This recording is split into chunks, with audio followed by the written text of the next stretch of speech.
Hey everyone, welcome back to my channel. Today I'm excited to be part of the Halloween Town video. A huge thank you to our amazing hosts, Dawn from Shabby Meets Bling, Monica from Up All Night DIY, and special guest host Annie from Indiana Jones. Let's dive in. Hey everyone, in today's project I'm working on a junk journal I made from a simple composition book. I'll be transforming the pages into something special for Halloween. To start, I'm going to use a tissue paper, matte medium, just to create a textured background that adds depth and a little dimension. It's a super easy technique and it sets up for the perfect spooky vibe from our theme.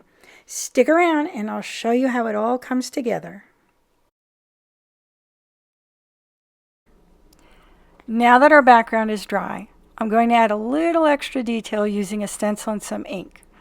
I'll be applying the ink with a blending tool to create a soft, spooky border around the edges of this double-page spread.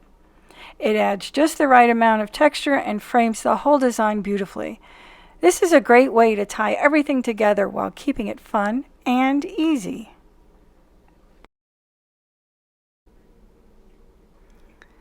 Next, I'm going to add some vibrant color and texture to the background using purple acrylic ink and bubble wrap. This technique creates a fun, unique pattern that enhances the overall look of our spread.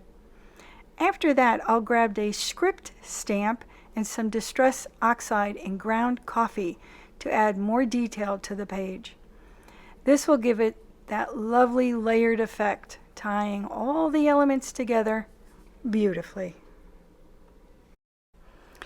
In this next step, I'll be doing some fussy cutting and inking the edges of a few focal point images for our spread.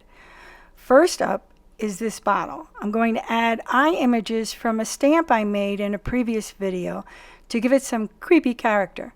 I also have leftover trick-or-treat bags with a spiderweb design, and I'll be wrapping the eye images around the bottle with the spiderweb bag, kind of like you would for a shaker. It's a fun way to repurpose materials and give them a spooky twist. Although the eye images behind the clear bag are loose, there really isn't much room for them to move around, which works perfectly since this will become a pocket. After deciding where to place the wrapper on the bottle, I lay the wrapper face down and position all the eye images face down inside as well. Then I apply glue to the back of the bottle and fold the wrapper over, encasing the eyes. This creates a spooky effect while giving the bottle a fun decorative pocket for our spread.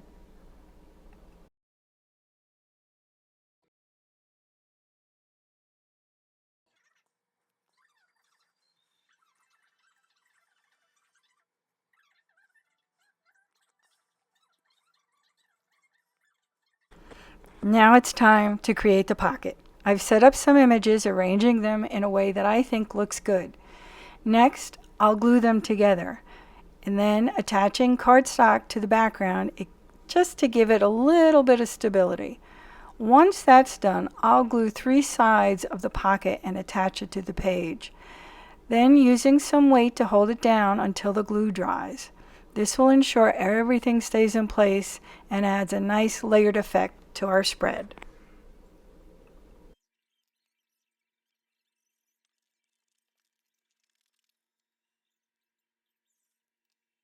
This awesome tag is one that I've been saving for a long time. I like saving bags tags, and other items, and I had that one and been holding on to it thinking it was going to make an interesting tag for a special pocket. So to give it a nice finish, I'm going to cover the back with some paper from an image I printed out.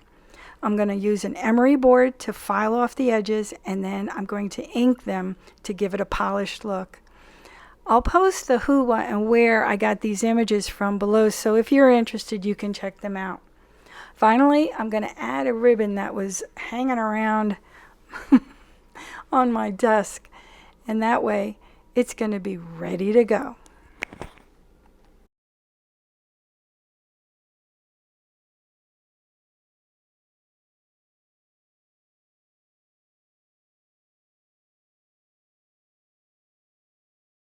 portion, I'm going to add a little crow to overlook the pocket. It's just got the right touch of purple and enough spooky flair to work perfectly.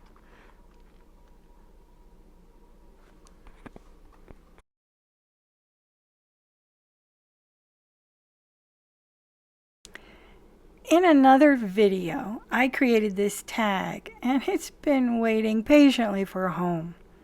Before I get to the pocket, though, I'm going to attach some purple ribbon to this tag. Sometimes it can be a bit tricky, so I'm using forceps to really help guide the ribbon through easily. Now this is going to make an awesome double pocket. But first I have to decide which tags are going to go where.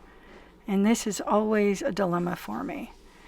So here I am playing around, trying to figure out which is going to go where, what's going to be what. In the meantime, let's get the third pocket done. So here we're just gluing 3 sides. That's all it takes. Make sure it adheres, and sometimes you have to put something heavy on it. We're just going to let that sit there. That's going to go there, and that's going to go there. So some weight always helps. Now we need a third tag. So I have a master board that I made out of leftover Halloween type cardstock, or papers actually. And I'm going to make a tag using some craft cardstock, and we have to do this because it has a mixed media board on the back of the paper, so it'll be pretty strong. Once everything is dry, I'm excited to attach a macabre image to the back of this tag. Just like before, I'll grab my trusty emery board to gently trim the excess and ink with the Distress Oxide, giving it that polished professional look. Next, I'll angle cut the top of the tag using the first cut as a guide to ensure the second cut is perfectly aligned. Then I'll round the bottom edges for a soft finish, and to top it all off, I'll add a center hole at the top. Although it may be a bit off center, that doesn't bother me in a junk journal. It adds to the charm and character of the piece. After threading another fabric remnant found for this tag to be its ribbon, we're all done. This tag is not just ready to go into our spooky pocket, but it's also a delightful addition to our Halloween Town theme.